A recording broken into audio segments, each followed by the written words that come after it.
여러분, 최근 한국기독교 목회자협의회에서 성도들을 대상으로 좀 조사한 내용이 있습니다. 한국 기독교인들이 성경을 하루에 몇 분을 읽을까, 얼마나 읽을까? 이게 평균입니다. 평균인데 하루에 9분 정도 성경을 읽는답니다.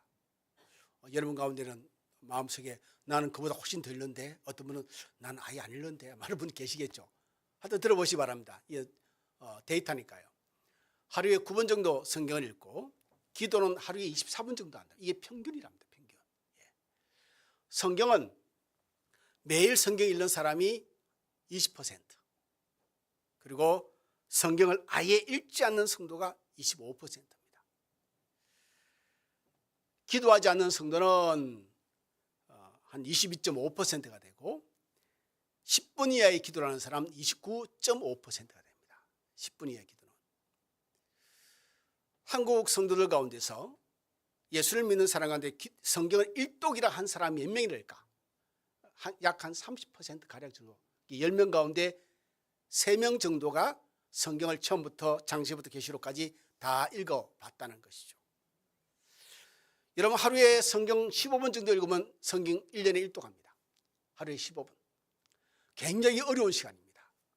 게임은 2시간씩 투자할 수 있지만 15분 읽는 것은 굉장히 쉽지 않습니다. 드라마 보는 것은 하루 종일 볼 수 있지만 15분 성경 읽는 것은 정말 죽을 노릇이죠. 쉽지 않습니다. 영적 싸움입니다. 육신의 싸움이기도 하고 의지의 싸움이기도 하지만 이거는 영적 싸움인 것이죠. 이런 통계로서 우리가 확인할 수 있는 것은, 우리가 추론할 수 있는 것은, 우리가 정말 말씀과 기도 가운데서 신앙생활을 열심히 하려고 애를 쓰는 사람은 한 5, 60% 정도? 3, 40%는 그냥 아예 신앙생활이라고는 안 하거나 아니면 설렁설렁하거나. 그러니까 신앙생활이라는 것이 여러분 교회를 왔다 갔다 하고서 예배드린다고 신앙생활 하는 게 아니죠. 그건 교회 생활입니다. 처치 라이프죠. 근데 신앙생활, 예수를 믿는 믿음의 삶을 산다는 것은 하나님과의 교제를 의미합니다. 하나님께 교제하죠.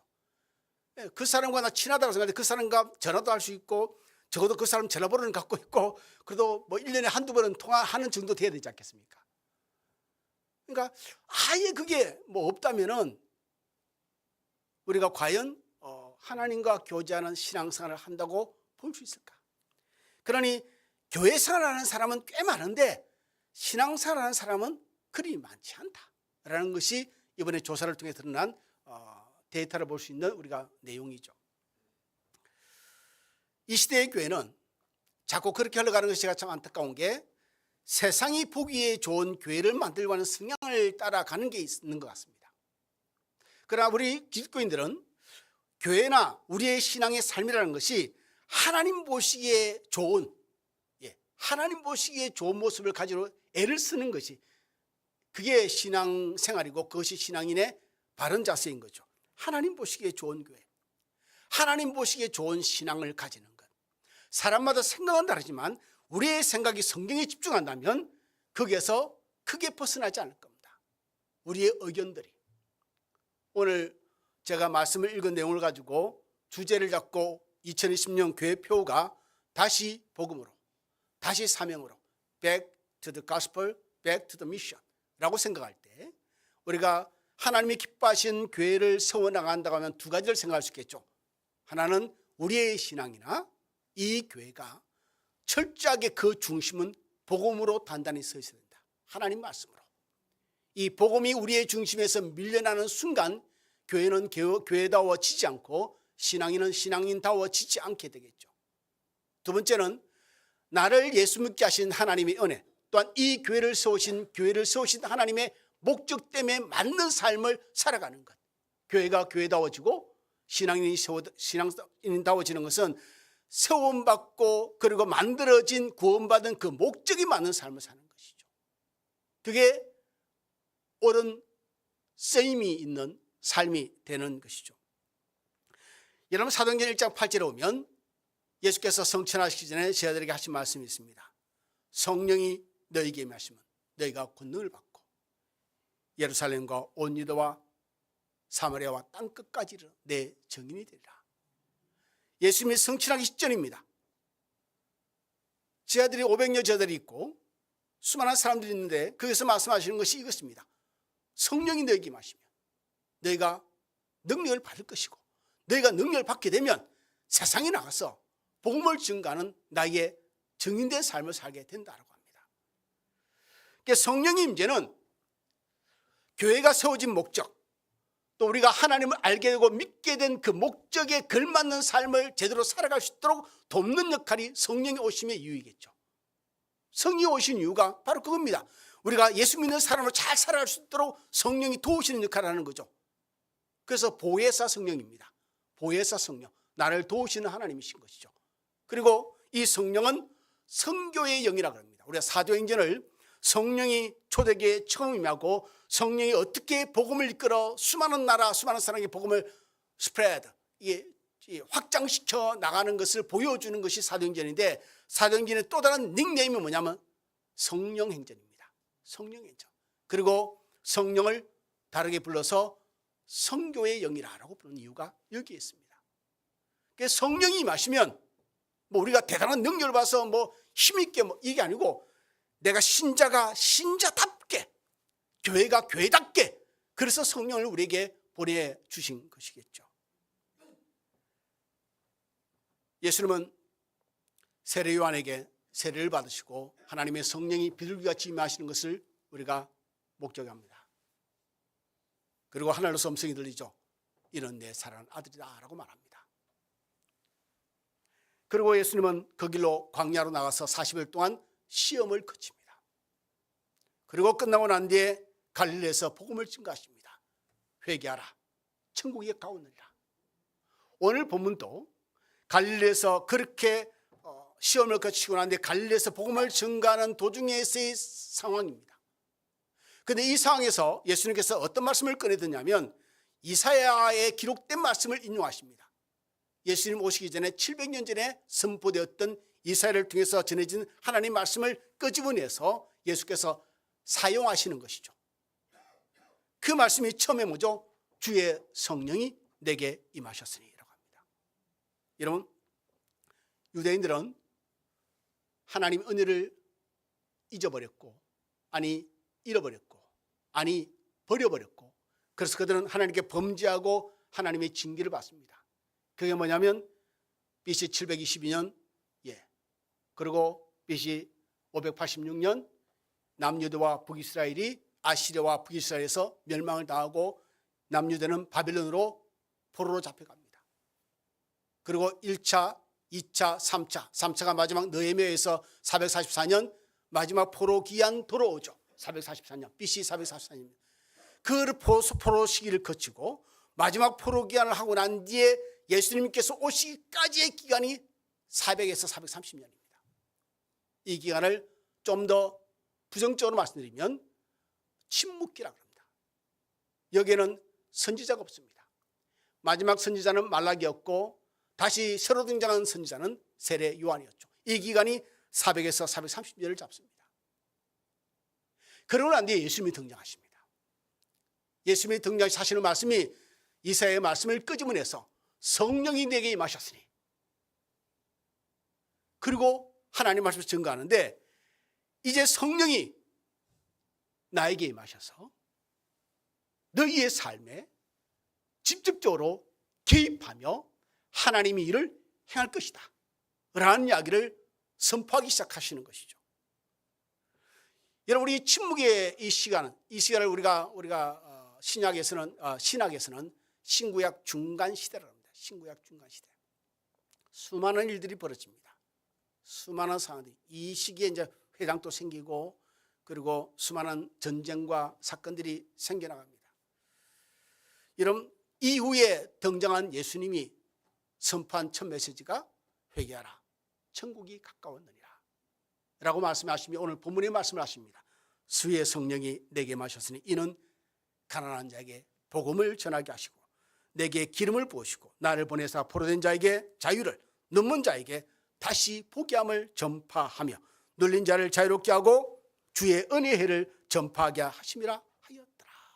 오늘 본문 말씀입니다. 그러니까 주의 영이 임하셔서 하신 일이 뭐냐면 복음을 증거하신답니다. 그 복음을 통해서 하나님의 뜻을 이루어 나가는데, 여러분 주의 성령이 이 땅에 오셔서 하시는 첫 번째 사역은 뭐냐면 복음을 전하는 거죠. 다시 복음으로, 다시 사명으로. 성령이 하시는 일이 이 일입니다. 어떻게 예수를 믿는 성도를 다시 복음 가운데 세워나갈까? 아니면 예수를 모르는 성도들을 어떻게 복음 앞으로 나오게 만드는 하나님 일들을 하게 만들까? 이게 사명인 것이죠. 그러니 성령이 오신 이유는 복음이 없는 자에게 복음을 전가하고, 할렐루야, 복음을 잊어버린 자에게 복음을 기억하게 만들고, 복음을 잃어버린 자에게 복음을 다시 찾게 만들고, 복음의 중요성을 망각한 자에게 복음의 중요성 가운데 삶의 중심에 서게 만들고, 예수를 믿고 거듭났음에도 불구하고 복음을 따라 살지 않은 자들에게 복음을 따라 살도록 복음 안으로 이끌어 만들고, 이게 성령이 하시는 일입니다. 믿음을 가졌다고만 고백하고 있지만 실상은 우리의 삶에 우리의 욕심을 따라 사는 자들에게 경종을 울리고 그 길을 따르지 않고 복음으로 따라 살게 만드는 것이 성령이 하신 일이죠. 갈라디아서 5장에 뭐라고 그럽니까? 너희가 성령을 따라 행하라. 성령을 따라 하면 너희 육체의 욕심을 이루지 아니하리라. 할렐루야. 이 성령이 하시는 일입니다. 예수를 믿지만 순간순간 내 탐욕과 내 안일함과 내 게으름과 내 기호를 따라서 살아가는 삶을 멈추게 만들고 하나님의 성령을 따라 살게 만드는 것이 성령이 하시는 일인 것이죠. 여러분, 1974년은 기독교 역사에 굉장히 중요한 해입니다.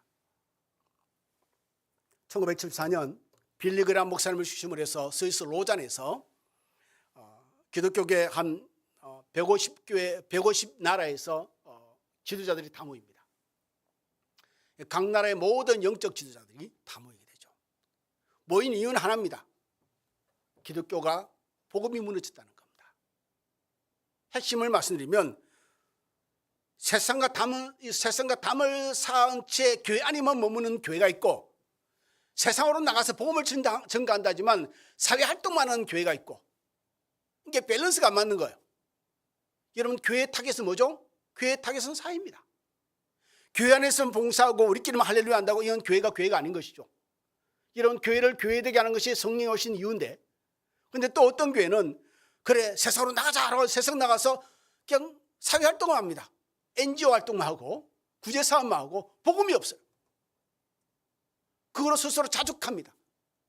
그래서 세계 기독교 지도자들이 모여서 심각하게 토의합니다.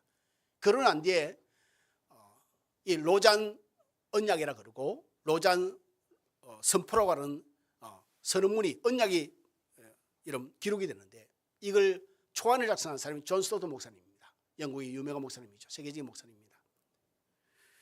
그 내용이 뭐냐면 전도와 사회적 책임은 교회가 필요해야 될 거다. 이것은 기독교가 가진 두 개의 날개와 같다. 복음을 전가하는 것, 그리고 사회를 구원시키는 것. 그러기 위해서는 복음 가운데 교회가 단단히 바로 서야 되는 것이죠.